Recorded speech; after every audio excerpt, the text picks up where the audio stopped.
momente testimi, jo thjesht dhe vetëm për ministrat apo për ekipin, po për vetë kryeministrin. Pra ky moment është një moment testi leadershipi, që historia do ta gjykojë nesër. Pse?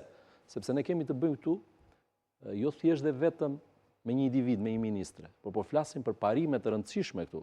Pra, është midis zgjedhjes do mbrojmë individin apo do mbrojmë parimet, apo do mbrojmë sistemin demokratik. Sepse për kjo është në lojë sot. Pra, a do lejohet drejtësia të bëjë punën e vet? Apo jo? Pra, a do ndërtojmë një republik të barazisë para ligjit, apo do vazhdojmë dhe do bëjmë siç kemi bërë deri dje.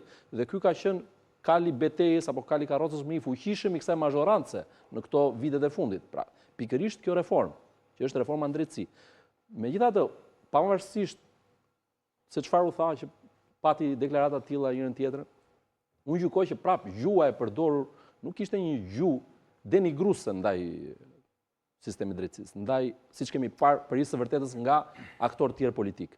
Patjetër, kishte kritika, mund të ketë pakënaqësi, mund të ketë tension, por nuk pash sulme ndaj sistemit. Dhe për më tepër, mbështetja besoj se do të vazhdojë dhe nuk mund të hiqet më. Dhe çështja dhe një gjë që ta mbaroj. Kishte sulmi me ata që bërën këtë sistem. Nese. Sara dhe humor me aktorët që është tjetër gjë, ajo sepse sistemi patjetër që ka dhe probleme. Pa i pakënaqësi ka, po merru me mesazhin, jo me nuk merret dot me atë që ka lavdëruar gjithmonë tani, kupton, dhe ka ngjesur. Unë do të thoj këtë çështja sot që shtrohet sot është jo thjesht e vetëm a është drejtësia në Shqipëri e fortë sa duhet, po çështja duhet shtrohet, them unë ndryshe, çështja duhet shtrohet, a kemi hyrë ne në fazën ku drejtësia po bëhet e pandalshme në Shqipëri sot?